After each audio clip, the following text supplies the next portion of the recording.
వివాహం ఆలస్యం, నిరుద్యోగం, ఉద్యోగ సమస్యలు, ఆర్థిక సమస్యలు, నరదృష్టి, వ్యాపారాభివృద్ధి కొరకు ఈ ఆలయాన్ని సందర్శించండి. శనీశ్వర దేవాలయం road number 3, Dwarakanagar main road, Munaganur, Hayath Nagar, Hyderabad, Telangana.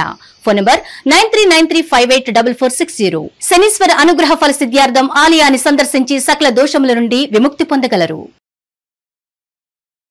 Naganath గారు, రాహుకేతులు మనిషి మనుగడకి, అభివృద్ధికి అవరోధాలు అంటారు. ఇది నిజమేనా? రాహు అంటే ఏంటో తెలుసు. రాహు అంటే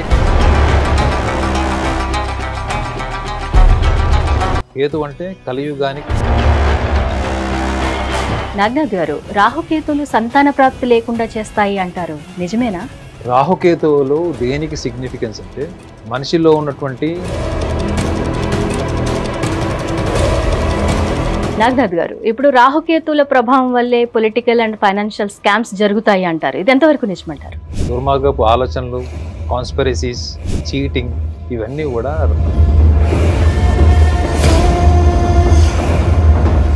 రాజకీయ హోదా, ఆధ్యాత్మికత, మోక్షము, వైరాగ్యము ఇలాంటివన్నీ కూడా రాహుకేతు వల్లే సంభవిస్తాయంటారా?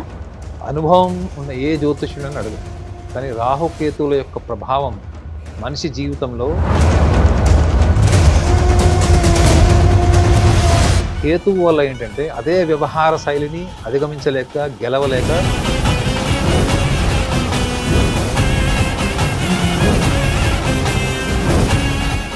నాగనాథ్ గారు, కుంభరాశి వారికి రాహుకేతుల ప్రభావం ఎలా ఉంటుందంటారు? అనుకూలంగా ఉంటుందా లేకపోతే ప్రతికూలంగా ఉంటుందా? అంటే ఏం చెప్తారు? ఖచ్చితంగా. హిట్ టీవీ ప్రేక్షకులందరికీ కూడా నమస్కారం.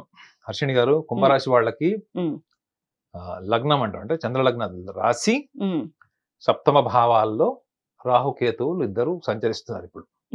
అంటే సుమారు 18 నెలలు, అంటే మే మాసం నుంచి 18 నెలలు. అయితే కుంభరాశిలోనే ఇప్పుడు రాహు ఉంటాడు. అయితే కుంభరాశిలో రాహు ఉంటే సింహరాశిలో కేతు ఉంటాడు. సో రాహువు గినక ఏ లగ్నంలో అయినా, కుంభరాశి వాళ్ళందరూ కానీ తెలుసుకోవాల్సిన విషయం ఏంటంటే, రాహువు ఏ లగ్నంలో ఉన్నా సమసప్తమంలో కేతు ఉంటాడు. అంటే ఎదురెదురుగా ఉంటారు రాహు కేతువులు. వీళ్ళు గమనించాల్సింది ఏంటంటే, వీళ్ళకి సివియర్ బిహేవియరల్ ప్రాబ్లమ్స్ ఉంటాయి. బిహేవియరల్ అంటే వాళ్ళకి ఎందుకు కోపం వస్తుందో తెలియదు, ఎప్పుడు మూడిగా ఉంటారో తెలియదు, ఎప్పుడు మనుషులతో కలుస్తారో తెలియదు, ఎప్పుడు డిస్కనెక్ట్ అయిపోతారో తెలియదు. ఆర్థిక పరమైన విషయాలు, సామాజిక గుర్తింపు, కుటుంబంలో వాళ్ళ మాట యొక్క ప్రాధాన్యత, ఇవన్నీ ఒకదానికి ఒకటి సంబంధం లేకుండా అన్ని మొత్తం మిక్సీలు వేసినటువంటి ఆల్ మిక్స్ ఫ్రూట్ జ్యూస్ అంటారు చూడండి, ఇటువంటి ఒక ధోరణితో వీళ్ళు ఉంటారు. అందుకే చూడండి, కుంభరాశి గురించి ఒక స్పెసిఫిక్ పాయింట్ జ్యోతిష శాస్త్రంలో రాసి ఉంటుంది. ధర్మ, అర్థ, కామ, మోక్ష. ఈ నాలుగిట్లో వీళ్ళు ఏ కేటగిరీకి వస్తారంటే కామ వస్తారని చెప్తుంది. కామము అంటే వీళ్ళు ఇక్కడ సంభోగం కాదు, desire. This watch is a desire, this bracelet is a desire, this dress is a desire, everything is a desire. అంటే వీళ్ళ జీవితంలో ఏది సాధించినా దాన్ని ఒక బలమైన కోరికలాగా సాధిస్తారు అని అర్థం. ధర్మార్థ కామ మోక్షాల్లో నేను గమనించింది ఏంటంటే, ఈ ధర్మార్థ కామ మోక్షాల్లో 4 భాగాలు వీళ్ళు ఉంటాయి. చూడండి మేడం, ఒక మనిషి తెలివితేటలు ఒక కోణంలో పనిచేస్తాయి. అంటే డబ్బు విషయంలో ఉంటే, ఆర్థికపరమైన విషయాల్లో ఉంటుంది. లేకపోతే ధర్మ అంటే ఏంటి, what is right, what is wrong. అంటే మీకంటూ ఒక ధర్మం ఉంది, మీకు తెలుసు. అది ఆ తప్పు మీ అమ్మ చేసినా, మీరు నాన్న చేసినా మీది ఒకటే వాయిస్ ఉంటుంది, పక్కింటి వాడు చేసినా ఒకటే ఉంటుంది. అప్పుడే కదా మీకు ధర్మం ఉన్నట్టు. అవును, పక్షపాతం లేని ధర్మం. ఓకే, ధర్మ వాళ్ళకి తెలుసు, what is right, what is wrong. అర్థ, డబ్బు, ఇన్వెస్ట్మెంట్స్. కుంభరాశి వాళ్ళ దగ్గర నుంచి అంత ఈజీగా డబ్బులు రాబట్టడం, నమ్మించి తీసుకోవడం చాలా కష్టం. ఎందుకు అంటే వాళ్ళు మొత్తం స్కానింగ్ చేసి, ప్రశ్నించి, మొత్తం పోలీసు రిపోర్ట్ అంతా అయిన తర్వాతనే వాళ్ళు ఒక అభిప్రాయానికి వస్తారు తప్ప, ముందు ఒక అభిప్రాయానికి వచ్చి తర్వాత మిమ్మల్ని విశ్లేషించారు వాళ్ళు. అంటే వీళ్ళకి ఒక సైంటిఫిక్ పర్సెప్షన్ వీళ్ళకి డిఫాల్ట్ ఉంటుంది. మూడోది కామ, ప్రతిదీ కూడా కోరికలాగా తెచ్చుకుంటారు. మోక్ష, వీళ్ళు అన్ని ప్రయత్నాలు చేస్తారు మంచి పేరు, గుర్తింపు రావడం కోసం, కుటుంబంలో, సమాజంలో. ఒక సమాజంలో వీళ్ళు ఒక రోల్ మోడల్ లాగా, ఒక పాయినర్ లాగా ఉండాలని కోరుకుంటారు. లీడర్షిప్ ఇష్టపడని, పాయినర్షిప్ ని ఇష్టపడేటువంటి 2 రాశులు ఉంటాయి. లీడర్షిప్ అంటే ఏంటి మేడం? ఇప్పుడు ఫర్ ఎగ్జాంపుల్ ఈ మొబైల్ ఒక కంపెనీది. ఈ మొబైల్ తయారు చేసిన మొట్టమొదటి ఘనత ఏ కంపెనీకి దక్కుతుంది? ఆ ఫస్ట్ క్రియేషన్ ఏదైతే ఉంటుందో దట్ ఇస్ ద పాయినర్షిప్. అంటే ఏదైతే అరంగేట్రం ఉంటుంది, మొదట దాన్ని ఎవరైతే సంకలనకర్త లేకపోతే కొత్తగా ఆవిర్భావం చేసిన వాళ్ళకి పాయినర్షిప్ అంటారు. లీడర్షిప్ అంటే ఏంటి? ఆ తర్వాత దాన్ని మెయింటైన్ చేయడం, నలుగురు ముందు నుంచవ్వడం, నలుగురిని మార్గదర్శకం చేయడం, అది ఉంటుంది. ఈ 2 రాశులు ఉంటాయి కదా, కుంభరాశి తర్వాత సింహరాశి వాళ్ళు ఉంటారు. They like only pioneership, they don't like leadership. Leadership follows, leadership follow అవుతుంది మాలో తప్ప మేము క్రియేటర్స్ కింద ఉండాలి. Always we want to be the creators. ఈ ధర్మార్థ కామ మోక్షాల్లో ఈ 4 లక్షణాలు వాళ్ళ ప్రతి యాక్షన్ లో, వాళ్ళ ప్రతి దృక్పథంలో ఉంటాయి. మరి ఇంత బలమైన వాళ్ళు వీళ్ళు రాహువు వీళ్ళకి రాశిలోకి వచ్చినప్పుడు ఏం చేస్తారు వీళ్ళు? రాహువు గినక ఏ లగ్నంలో ఉన్నా చూసుకోండి, వేరే గ్రహాలతోని కలిసి ఉండకుండా కేవలం రాహువు మాత్రమే లగ్నంలో ఉండి సప్తమంలో కేతు మాత్రమే ఉంటే, ఇది మీరు అప్లై చేసుకొని చూసుకోవచ్చు ఎవరైనా.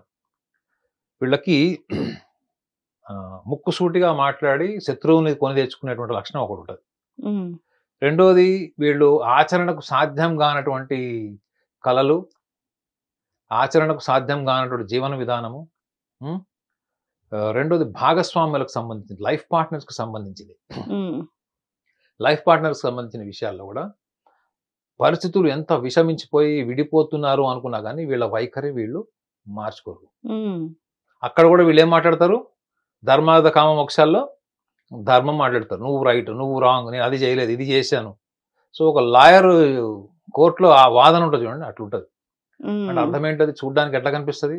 అరే కాసేపు నోరు మూసుకోరా, నువ్వు కాసేపు సైలెంట్ గా ఉండు, చెప్పేది విను అన్నప్పుడు వాళ్ళు నోరు మూసుకొని సైలెంట్ గా ఉన్నా కానీ సెకండ్ సెట్ ఇట్లా లెక్క పెట్టచ్చు. 2, 3, 4, 5 స్టార్ట్. సో ఎందుకు చెప్తున్నానంటే, రాహువు ఒక టిపికల్ బిహేవియర్, ఒక ఎగ్జాటిక్ బిహేవియర్, ఒక మూడీనెస్. అందుకే చూడండి, ఒక మనకి మేనేజ్మెంట్ టెర్మినాలజీలో, సైకాలజీలో మనకి మూడ్ స్వింగ్స్ అంటారు. పొద్దున, మధ్యాహ్నము, సాయంత్రం 3 రకాలుగా ఉంటారు వీళ్ళు. కుంభరాశిలో పుట్టిన వాళ్ళని చెక్ చేసుకోమనండి. వీళ్ళు మధ్యాహ్నము, సాయంత్రం, రాత్రి ఎంత యాక్టివ్గా ఉంటారో పొద్దున అంత బద్ధకంగా ఉంటారు వీళ్ళు. మేజర్ అంటే 10 మందిలో 6. సో ఈ రాహువు గురించి ఎందుకు చెప్తున్నానంటే, రాహువు వీళ్ళకి ముఖ్యంగా ఈ టైంలో ఈ ఎసెంట్రిక్ బిహేవియర్ క్రియేట్ చేస్తాడు. ఎప్పటి నుంచి? May 21 నుంచి 18 months తీసుకోండి. వీళ్ళకి ఎసెంట్రిక్ బిహేవియర్ క్రియేట్ చేయడం వల్ల నష్టపోయేది ఏంటి? ఏ ఏరియాలో వీళ్ళు నష్టపోతారు? భాగస్వామికి సంబంధించిన విషయాలు, లైఫ్ పార్ట్నర్కి సంబంధించిన విషయాల్లో డిస్సాటిస్ఫాక్షన్, ఓరియంటేషన్, కొంచెం వైలెంట్ బిహేవియర్, భాగస్వాములు కొట్టుకోవడమే కాకుండా చాలా తీవ్రమైనటువంటి స్థాయికి వెళ్ళిపోయేటువంటి అవకాశం కూడా వీళ్ళకి వస్తుంది. రాహువు ఇస్ అ వెరీ బ్రేవ్, అంటే ఏంటి? చాలా అగ్రెసివ్ గా, బ్రేవ్ గా, బోల్డ్ గా ఉంటాడు. కేతు ఏమైనా తక్కువ ఉంటాడా? Ketu is also very Brave, very aggressive. కానీ రాహులో ఉన్న లక్షణం ఏంటంటే, వీళ్ళు ఏం మాట్లాడినా మనము ఆలోచించి అర్థం చేసుకుంటే తప్ప అర్థం కానటువంటి విషయాలు మాట్లాడతారు వీళ్ళు. ఎసెంట్రిక్నెస్ అంటే ఏంటి మేడం? కొంచెం పిచ్చితనం అని చెప్పొచ్చు. కానీ వాళ్ళు మాట్లాడిన దాంట్లో లోతుగా ఆలోచిస్తే కొంచెం లాజిక్, సైంటిఫిక్ ఫ్యాక్ట్స్ ఉంటాయి. కానీ ఎంతమంది ఆలోచిస్తారు అట్లా కదా? సో వీళ్ళు తెలియకుండా చేసుకుంటున్న నష్టం ఏంటి? వాళ్ళని వాళ్ళు ఒక రాంగ్ మోడ్ లో, వాళ్ళ మనసులో వాళ్ళు ఎలా ఉంటారో వాళ్ళు అట్లా ప్రొజెక్ట్ చేసుకుంటారు. Because of Rahu is in రాశి, కుంభరాశి. కేతు వల్ల ఏంటి? వీళ్ళకి కేతు ఒక రంగం వీళ్ళకి ప్లస్ పాయింట్. అంటే గతంలో గడిచినటువంటి, ముఖ్యంగా ఈ మే మాసం ముందర జరిగినటువంటి కొన్ని అనర్థాలు, పెళ్లికి సంబంధించినవి, భార్యకు సంబంధించినవి, భాగస్వామికి సంబంధించిన విషయాలు, వీటిలో కొంత వీళ్ళకి రీకన్స్ట్రక్షన్ లేదా సెకండ్ ఒపీనియన్ లేదా modification of plan to associate with a partner, ఈ పాసిబిలిటీస్ ఉండే ఛాన్స్ ఉంటుంది. అది కూడా 28th నవంబర్ నుంచి ఉంటుంది. 28th నవంబర్ ఆఫ్ 2025 నుంచి ఉంటుంది. సో రాహు యొక్క ఆస్పెక్ట్ కూడా వీళ్ళు ఇంకోటి గమనించాలి. మీరు జీవితంలో ఏదైతే చెయ్యాలనుకుంటారో అందులో రెండు బలమైనటువంటి భావోద్వేగాలు ఉంటాయి. ఒకటి పోలిక, అంటే ఇన్స్పిరేషన్ నుంచి ఎన్విరాన్మెంట్ నుంచి వచ్చేటువంటి వాటిని వీళ్ళు ఒక అంబిషన్ గోల్ కింద తీసుకోవడం వల్ల ఆ పూర్తి స్థాయి అప్లికేషన్ అంటే పూర్తి స్థాయి కమిట్మెంట్ తో వీళ్ళు పనిచేయలేరు. ఎందుకు? ఇది కేవలం ఈ 18 months కి సంబంధించి మాత్రమే చెప్తున్నాను మేడం. ఈ 18 months కి సంబంధించిన రాహు యొక్క స్థితి కుంభరాశి వాళ్ళకి చెప్తున్నాను. మీరు ఇవాళ యాంకర్ అయ్యారు, ఎవరి వల్ల అయ్యారంటే మా పక్కింట్లో ఒక యాంకర్ ఉండేదండి, ఆమెను చూసి నేను కూడా యాంకర్ అయ్యాను. సో ఈ ఎనర్జీ మీకు ఎన్ని రోజులు ఉంటుంది? మీకంటే ఒక గుర్తింపు వచ్చే వరకు ఉంటుంది. గుర్తింపు వచ్చిన తర్వాత నెక్స్ట్ మళ్ళా కన్ఫ్యూజన్. సో రాహు ఏం చేస్తాడంటే ఎన్విరాన్మెంట్ నుంచి మీకు ఒక మాయ, ఒక డిసెప్షన్, ఒక ప్రొవొకేషన్ క్రియేట్ చేసి మీకంటూ ఒక ఐడెంటిటీ క్రియేట్ చేస్తాడు. ఈ ఐడెంటిటీ క్రియేట్ చేసుకునేది ఎవరు? మళ్ళీ బుద్ధే, మన కుంభరాశిలో వాళ్ళకు ఉండే బుద్ధి. సో ఈ ఐడెంటిటీ క్రియేట్ అయ్యే క్రమంలో మీరు కష్టపడుతున్నా మీకు డెవలప్ అయ్యేది ఏంటి? డిసాటిస్ఫాక్షన్, అసంతృప్తి. ఓకే, సో వీళ్ళు చేసే ప్రతి పని, ఐడెంటిటీ కోసం చేసే ప్రతి పనిలో పూర్తి స్థాయి పర్ఫార్మెన్స్ ఉండదు. ఒకవేళ ఉన్నా కానీ సాటిస్ఫాక్షన్ ఉండదు. వాటి మూలం ఏంటి? మీకు ఏదైతే ఇన్స్పిరేషనల్ గా వచ్చిందో అది ఎన్విరాన్మెంట్ ని సాటిస్ఫై చేయడం కోసం వచ్చిందే ఉంటది. మీరు కుంభరాశి వాళ్ళని చూడండి, వీళ్ళు ఎప్పుడు కూడా ఎదుటి వ్యక్తుల భావోద్వేగాల్ని బాధ పెట్టకుండా, రిలేషన్స్ చెడిపోకుండా చాలా టాక్ట్ఫుల్ గా వీళ్ళు మాట్లాడి రిలేషన్స్ లోంచి అవసరమైతే తప్పించుకుంటారు తప్ప గొడవలు పెట్టుకోరు. కానీ 18 months చాలా aggressive, violent behaviour, abrupt decisions, sudden గా disconnected in relations, especially family, life partner, వీటికి సంబంధించినవన్నీ కూడా చాలా వీళ్ళ పరిధి, వీళ్ళ కంట్రోల్ తప్పినటువంటి పరిస్థితులు వీళ్ళు ఫేస్ చేస్తారు. వీళ్ళు ఎవరు? కుంభరాశి. సో దైవబలం ఎంతవరకు వీళ్ళకి సహకరిస్తుంది? కేతువు బేసికలీ డిటాచ్మెంట్. నేను చెప్పాను, ధర్మార్థ కామ మోక్షాల్లో మోక్షాన్ని ఎలా తీసుకుంటారు అంటే వీళ్ళు అన్ని ప్రయత్నాలు చేసి రాలేదనుకోండి, చాలా ఫిలాసఫికల్ గా తీసుకుంటారు. ఏమని? మనం ప్రయత్నం చేసాం, కాలేదు, ఏం చేస్తాం, అదే దైవ నిర్ణయం. ఈ ఫిలాసఫికల్ టెండెన్సీ అన్నది వీళ్ళకి డిఫాల్ట్ ఉంటుంది. అలాంటిది ఇప్పుడు సప్తమంలో కేతు ఉంటే ఏమవుతుంది? ఒక detached planet.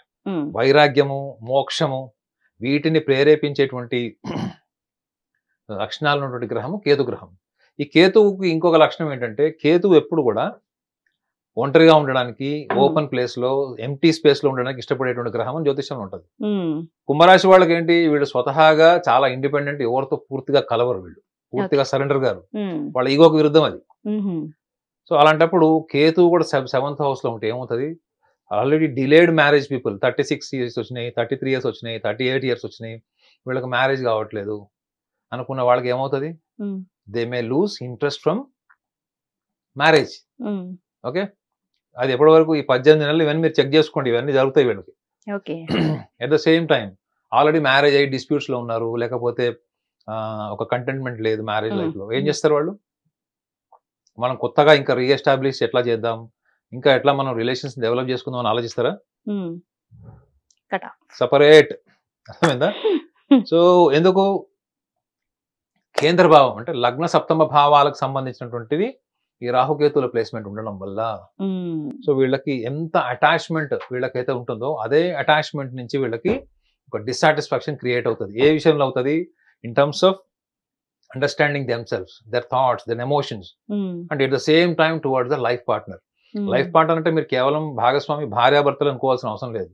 Even live in relationship లో ఉన్న వాళ్ళు, ప్రేమించుకుంటున్న వాళ్ళకు కూడా ఈ ఎక్స్ట్రీమ్ టెంపరమెంటల్ ఇష్యూస్ ఆఫ్ కుంభరాశి will definitely cause for the damage in relationships. Okay, మరి వీరికి ఇచ్చే సలహా ఏంటి? ఎలాంటి పరిహారాలు చేసుకుంటే రాహుకేతువుల ప్రభావం వీరిపై తక్కువ ఉంటుందంటారు? కుంభరాశి వాళ్ళు చాలా డిటాచ్డ్ గా కనిపిస్తారు, డిటాచ్ గా మాట్లాడతారు, కానీ ఎమోషనల్ గా వాళ్ళు కనెక్ట్ అయినప్పుడు they are very sincere people. వాళ్ళు బాగా ఎదుటి వాళ్ళు ఏమైనా సలహా ఇస్తే దాన్ని ఫాలో అయ్యేటట్టయితేనే వింటారు, ఫాలో అయ్యేటట్టు చెప్తారు తప్ప వాళ్ళు ఫాలో అవుతామని చెప్పి వదిలేసే టైప్ కాదు. సో ముఖ్యంగా కుంభరాశి వాళ్ళకి నా సూచన ఏంటంటే, వీళ్ళకి ఎప్పుడు కూడా ఒకళ్ళతో పోల్చుకునే లక్షణం ఉంటుంది. మీరు కుంభరాశి వాళ్ళని పొగడాలంటే ఎట్లా పొగడాలి సార్? ఇప్పుడు మీరు కుంభరాశి యాంకర్, మన ఛానల్లో ఇంకో 4 యాంకర్లు ఉన్నారు, మీరు ఈ పర్ఫార్మెన్స్ బాగా చేశారు, మొన్న ఒక లైవ్ షో చాలా బాగా చేశారండి అని చెప్తే మీకు ఏం పెద్ద కిక్ ఉండదు. అవునా, ఏం బాగుందని అంతవరకే. అసలు మేడం మొన్న మీ షో చూశాను, same show last 2 months back కూడా పలానా అమ్మాయి చేసింది, అంతకు ముందు ఆ అమ్మాయి చేసింది, వాళ్ళల్లో లేనిది మీలో ఉన్నటువంటి స్పార్క్ అదే చెప్పినప్పుడు ఇక మీరు మొత్తం ఎక్కడో ఉన్న ఎనర్జీ, ఎక్కడో ఉన్న మనసు మొత్తం వచ్చి మీ శరీరంలో దూరం అక్కడ కూర్చుంటారు అనమాట. ఏ బాబు కాఫీ చెప్పని చెప్పి కూర్చోబెడతారు. ఓకే, కంపారిజన్ పక్క వాళ్ళతో కంపేర్ చేసి ఎప్పుడైతే పొగుడుతామో అప్పుడు వాళ్ళు కంపారిజన్ ఒకటి, ఇంకొకటి కూడా ఏంటి అక్కడ కంపారిజన్ లో కూడా మీరు టాప్. నిజమేనా? అలా అని చెప్పి ఈ కుంభరాశి వాళ్ళకి కంపేర్ చేసిన వాళ్ళని మనం తగ్గించి చెప్పాం కదా, వాళ్ళ మీద అసూయ ఉండదు తెలుసా మీకు? ఇంత గొప్ప లక్షణం చూడండి. అసూయ ఉండదా? ఉండదు. ఇప్పుడు ఒకళ్ళనొకళ్ళు పోల్చుకున్నప్పుడు అది అసూయ నుంచే వస్తుంది, అవునా? కానీ రేపు పొద్దున వాళ్ళకి ఏమన్నా కెరియర్ లో ప్రాబ్లం వచ్చింది మిగతా యాంకర్లకి, వీళ్ళకి ఒకవేళ ఈమె కాంట్రిబ్యూషన్ ఒకవేళ ఉంది, వీళ్ళ కాంట్రిబ్యూషన్ ఏముందంటే వాళ్ళు గ్యారంటీ కాంట్రిబ్యూట్ చేస్తారు. హైయెస్ట్ హ్యూమానిటీ ఉన్న రాశులలో కుంభరాశి ఒకటి. హైయెస్ట్ హ్యూమానిటీ అంటే ఏంటి? దేన్ని కూడా మనసులో కక్షపూరితంగా కానీ, ద్వేషంగా కానీ, లేకపోతే అంతస్తు స్టేటస్ లో కానీ తీసుకున్నటువంటి లక్షణాలు ఉన్న వాళ్ళకి హ్యుమానిటీ ఉంటుంది, ప్రేమ, సానుభూతి కానీ. కాబట్టి వీళ్ళు గొప్ప సంస్కారవంతులు అవుతారు. రాహు వల్ల ఏమవుతారంటే వీళ్ళ ఇష్టాయిష్టాలని బలంగా ఎంటర్టైన్ చేస్తారు. మీ ఇష్టాయిష్టాలని బలంగా ఎంటర్టైన్ చేసినప్పుడు ఏమవుతుంది? మీరు అక్కడ చూసేది దృక్పథం, మీ ఆలోచన, మాట్లాడే విధానం, దృక్పథం అంతా కూడా మీరు మానసికంగా అనుభవించుకున్నదే ఉంటుంది తప్ప వాస్తవాన్ని, వర్తమాన్ని చూడలేరు. సో దీని వల్లనే వీళ్ళకి ఎసెంట్రిక్ ప్రాబ్లమ్స్ వస్తాయని ఇందులో ఉంది. నేను చెప్పేది వీళ్ళకి నచ్చకపోవచ్చు, కానీ ప్రాక్టికల్ సొల్యూషన్ ఏంటంటే వీళ్ళు కౌన్సిలింగ్కి వెళ్ళడం బెటర్. కదా? ఎందుకు? ప్రాబ్లము మీ మైండ్ సెట్లో ఉంది. ఈ మైండ్ సెట్ ఇంకొక వ్యక్తితో, ఒక ప్రొఫెషనల్తో మాట్లాడినప్పుడు ఏమవుతుంది? మీ అభిప్రాయాలు, ఆ విశ్లేషణ, ఆ ప్రొఫెషనల్ చేసిన విశ్లేషణ రెండింటి మధ్య యుద్ధం జరుగుతుంది. అవును. కుంభరాశి వాళ్ళ గొప్పతనం ఏంటి? వాళ్ళు తెలుసుకోలేని విషయం, వాళ్ళకి తెలియని విషయం అవతల వాళ్ళు చెప్పినప్పుడు దాన్ని తీసుకుంటారు మేడం. అపారమైన నిజాయితీ ఉంటుంది వాళ్ళకి, ఆనెస్ట్లీ. ఈవెన్ ఈ మిథున రాశి వాళ్ళకు ఉంటుంది. అదేనా? సో ఇది తీసుకుంటారు వాళ్ళు, తీసుకొని కరెక్ట్ అని. వృశ్చిక రాశి వాళ్ళు కూడా ఉంటుంది. అంటే నాకు తెలియని విషయం ఏదో చెప్పాడు, అది నాకు నిజంగానే కరెక్ట్ అనిపించినప్పుడు నేను దాని నుంచి రిఫ్లెక్ట్ అవుతాను. అందుకే చెప్పారు హైయెస్ట్ హ్యూమానిటీ అంటే ఏంటి? చాలా గొప్ప లక్షణాలు ఉంటేనే హ్యూమానిటేరియన్ గ్రౌండ్స్ చూస్తారు. సో వీళ్ళకి అభిప్రాయాల వల్ల డిస్టర్బ్ అవుతున్నారు, మనశ్శాంతి లేదు, ఒక ఆలోచన వల్ల వీళ్ళు ఇరుక్కుపోయారు, నిర్ణయం తీసుకోలేకపోతున్నారు, మనిషితో ఉండలేకపోతున్నారు, భాగస్వామితో సమస్యలు అనుకున్నప్పుడు మీ అభిప్రాయాల్ని ప్రొఫెషనల్తో వార్ చేయండి. You get in to the war with intellectual debate. Automatic ఏమవుతుంది? వీళ్ళ లైక్స్ అండ్ డిస్లైక్స్ మాత్రమే చూసేటువంటి లక్షణాలు ఉంటాయి. మీ లైక్స్ అండ్ డిస్లైక్స్ వల్లనే మీకు ఒక పర్సనాలిటీ ఫామ్ అవుతుంది మేడం. మీకంటూ పర్సనాలిటీ ఉందంటే ఏంటి? మీకు నచ్చేవి, నచ్చనివి is equal to your personality, మీ వ్యక్తిత్వం.